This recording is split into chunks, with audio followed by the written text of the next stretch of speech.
For my personality, courtship was really important because I was very much not interested in the small talk, like at all. At all. My greatest fear was getting into a relationship or getting married to someone that I feel like I did not know the answers to certain things before we got married.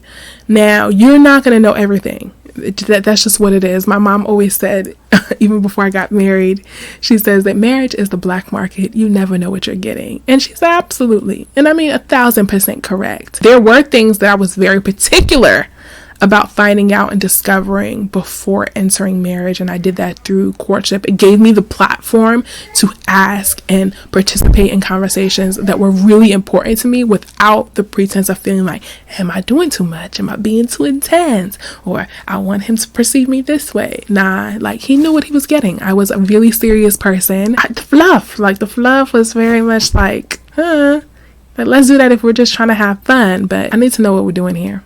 I need to know who you are. Like, I need to know, is Jesus Christ your Lord and Savior? How often do you talk to the Lord? Today, we are talking dating versus courting. What is dating? What is courting? Let's start with dating because it's easier because the definition is very messy and very ambiguous. So when you date, it can mean anything. It could literally mean anything. One of the most frustrating things about dating to me is that when two people are dating one another, one person can have a definition of what dating is to them. The other person will have another definition of what dating is to them, but they're dating each other. And more often than not, they do not communicate what their definition of dating is. So it can lead to a lot of frustration, a lot of gray area, and just ambiguity until one person in time says, okay, so what are we, or where are we going, or what's your goal, or what are you looking for? Are we official? And it becomes this plethora of questions, and it can lead you down a place where you want to go, or it can show you that you have not been participating in the same kind of relationship that the other person has been participating in. So it can be incredibly, incredibly frustrating. I personally hate gray area. Dating was never for me. Like pre-marriage, I was not interested in dating. I was very clear on what I wanted, and I communicated that as much as possible. Now, courtship is a bit different in the fact that courtship is dating for the purpose of marriage.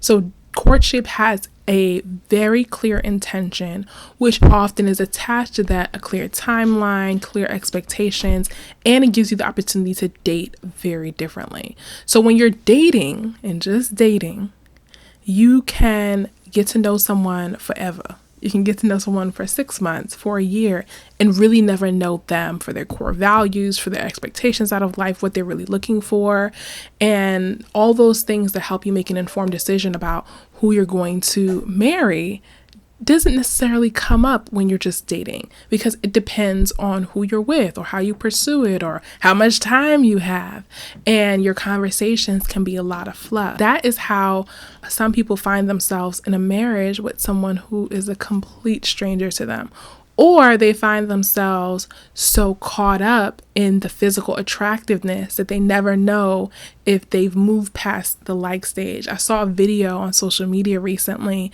that talked about too many people are making permanent decisions based on like and not based on things that actually have substance, like your core values, what you believe, what your idea is for your legacy, what your destiny is. Like, they don't move past like. And this person was talking about, you like a lot of things in life, but that doesn't mean you do it all the time. You like a lot of things the way they taste, but it doesn't mean you eat it all the time. You cannot make permanent decisions based off like. You have to make decisions as an adult, especially decisions that are so influential and so impactful on who you get to be and how your life manifests. You have to make those decisions on things that are a lot more in depth. And courtship gives you the opportunity to do that. Now, when you're courting, the conversations are a lot different. The conversations are very intentional because you're not just trying to get to know this person, you're trying to get to know this person as a potential partner, a potential life partner. So your conversations change, right? And now your conversations, instead of, what's your favorite color? What's your favorite music? Blah, blah, blah. It's okay. Why are you single? What is your expectation of a spouse? What do you want out of life? What do you believe? What's your faith? What's your relationship with your faith? How's your family? How's your family life? What do you want for your family life versus the way that you grew up? Like, the conversations completely change because the expectation is, can I see my life with this person? That is also really great for an exit strategy. If you are courting someone and you do not feel like you are compatible, or there are just core beliefs where you differ, it is very, very okay to say, let's end this courtship. We're not compatible. I don't see you as a life partner. You're a good person. I enjoy getting to know you. You may have a trait or 2 or 3 or even 10 that I love, but this core thing is a non-negotiable for me. And I think that we should part ways so that we can keep on going on our journey and actually find our partner. I really enjoy courtship for that as well, because it gives you a out. You don't have to worry about necessarily hurting someone's feelings, because it's a really respectful thing that I just don't see you as my life partner and I still wish you good luck. Like, my heart is still in it. And you don't have to waste someone's time for 6 months, a year plus. Now, the reason I say 6 months, that might sound really early to some people, but when you're dating someone, it can be really tough to identify when you actually have the conversation of, what are we? Where are we going? I want to get married. Some people who date people for years don't even bring up marriage for years, but always wanted to get married and find out later on 2 or 3 years down the road that the other person is either not ready, not interested, or has a completely different timeline expectation. But with courtship, that conversation happens much earlier on. I would say every month or every 2 months, 3 months, the conversation happens to say, are we on track? Do we see ourselves together? If not, let's move on, because you don't want to waste the other person's time. I would say there's even like a bit of an honor system in courtship to say, because we're doing this for the intention of marriage. If at any point we don't see ourselves being able to be married, then we need to exit this so we can allow ourselves to be open to whoever our spouse is. Like they say, don't let your boyfriend or your girlfriend keep you from your husband and your wife. I'm a Christian, so I really also believe in faith-based courtship and bringing God into the conversation, because when you bring God into the conversation, it adds another layer of intention and saying, okay, I like you, you like me, but let's actually pray about this so that God can tell us whether or not we should continue this courtship or we should move on, so that we can be open to the person that we're supposed to be with. I actually know some couples who have done this that are married today.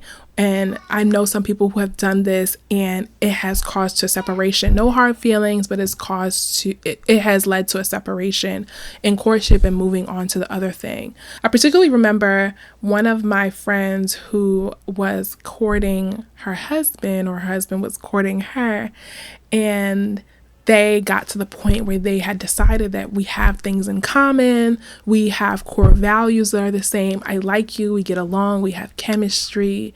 Now let's pray about it. And I'm going to take some time to pray and fast about it. Let's pray and fast about it and see what God says.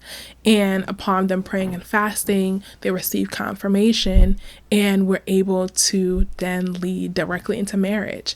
Now, the fun thing that I often see about courtships is that they last much shorter than a lot of dating stories I've had. In fact, most of the people that I know who've gotten married within like 6 months to a year, myself included, were courting because they were dating for the intention of getting married, and were really intentional about saying, I have no interest in being with someone who does not want to get married or who is confused about what the next step is in their life, because this is something that I want and that I really desire. And when you have intention and focus on what your next goal is, particularly in this aspect, you move differently, you think differently, you approach things differently, you process things differently, because everything is serving to say, can this person be my life partner? The person that you choose to marry is the most important decision that you will ever make in your life. It is literally tying your destiny to someone else. is saying that this person is my life partner. Our destinies, our life purposes are intertwined. And you intertwine yourself with someone who has grown up differently than you, comes from a different family from you, had a completely different trajectory in life before you, but you come together and say, we are meant to build together. We are meant to live together. We are meant to produce legacy together. And now we are one. So when you choose to align your life with someone, it happens with the expectation that this will hopefully yield the fruitfulness that God has ordained for you to do. Now, people get frustrated and people get messed up when they don't realize the weight of this decision and therefore make this decision, like I mentioned earlier, by just liking someone or by just being attracted to someone and not necessarily saying, all right, beyond that, are we meant to be? Beyond that, are we meant to be? Because in the same way, the right person that you marry can edify your life and bless your life and literally open up the pathways to your destiny, or be so supportive of lifting you up and carrying you and pushing you and encouraging you and just loving you and just the same way that those things can happen, and it can just be an incredible experience, even in the darkness, somebody that you can trudge through like the darkness of life with and really come out on the other side and still be okay. Even that beauty has an opposing side where you can marry your enemy. You can marry the enemy of your progress. You can marry the enemy of your destiny. You can marry the person who will take you completely off the path. You can even, sometimes it doesn't even have to get to marriage. Sometimes you date an enemy of progress. Sometimes you date people who are the complete antithesis of everything that is good for you. It may feel good, it may look good, it may be attractive, it may smell good, it may feel good, but it leads you down the path, knowing it can unknowingly lead you down the path of destruction. And I'm sure so many people have stories of dating people who have ruined an aspect of their lives, or who, after departing from those people, they have to completely reevaluate, restructure, and put back the pieces of their life, either mentally, physically, spiritually, financially, some way or not. They get tangled up with leeches and parasites or demons, and they have to pick up their lives. Often, unfortunately, there are people who move past the dating stage and carry those parasites, leashes, and demons with them into marriage, and completely changes the path of their life. And that's why it's so important to look beyond the surface and be honest and honorable about what is underneath the surface and what the foundation of it is, and doing a lot of self-reflection. The thing that's really also impactful and important about courtship is that you have to be self-reflective. You have to do the work within yourself to say, okay, this is who I am, this is who I present to you, and this is my want for life. If you are confused, courtship will run you over. And the reason I say that is because if you're confused, if you're not sure about who you are, if you are shaky, you can find your identity and become absorbed by whoever the other person is. They can railroad you by all of their intentionality, all of their confidence, everything they want out of life can come by and railroad you. And you get so caught up and enamored by this person who knows what they want or knows where they're going. And you get caught up in that, and you never really ask the question or do the reflection to say, well, what about me? What am I bringing to the table? What is my expectation? What are my boundaries? And how can I also be served in this partnership? And that can be very, very dangerous. So courtship also requires you to be intentional about doing the inner work of saying, all right, who am I? Who does God say that I am? Where am I going in life? What's my expectation for life? Even in the hard times, what do I want out of a partner? What do I expect out of a partner? What do I expect out of myself? How can I do the work? what is it within me that I still got to work on? When I was going through the journey of courtship, I was very particular about being as honest as possible about who I was, because I did not want anyone to get to be with me and then be like, I didn't know I signed up for this. I hate that. Like, I want it to be as clear as possible.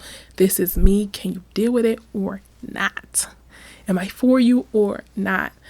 When people date, and even when people court, sometimes they don't come with their most authentic self. They don't come with their honest selves. They don't come with their shortcomings. They just come with the highlight reel or their resume. And that's not enough. In courtship, it is beneficial to be honest about your shortcomings. It is beneficial to say, you know what, this is where I want to be, but I'm struggling to get there, or this is what I want out of life, or this is what I'm good at and this is what I'm not good at, and this is kind of where I need somebody to fill in, or this is where I'm weak and I hope that my partner is strong in. If you are just looking to put yourself out there, get to know yourself, or you're not really sure about where or what is next for you, dating is completely perfect for that, because it doesn't come with the bootstrap of saying, all right, this is what's next or this is what's permanent. You can kind of just go with the flow. However, if you are looking to find your spouse, if you are looking to get married and build a life with someone, courtship is something that I would highly, highly encourage you to do, because it is an intentional journey that leads you to weed out what doesn't work for you, but also be open to sharing yourself in a way that is intentional beyond surface. If your intention is to court someone or be courted by someone, communicate that. It's not a one-sided thing like dating, where you don't necessarily discuss what your definition or your expectations are. Courting, you have to communicate what you are doing here, what your expectation is, so that that other person can be held to that standard and know that they're being held to that standard, and vice versa. It's very clear on saying, put your cards on the table. This is what I want. This is what I'm looking for. And listen to what that other person puts there. So when you are courting, you do have to let the other person know that you want to be courted, or that that's in the intention of how you want to date, and then see where it goes from there. Do check-ins with one another, pray together if it's a faith-based courtship, and see where it takes you. Do you or anyone that you know, have you been in a courtship that is successful, unsuccessful? Let me know how it went. And if you are dating, how's that journey like? What's your frustrations? And are you interested in possibly taking up a courtship in the future, or changing from dating to courting? Let me know in the comments. Let me know what your questions are as well.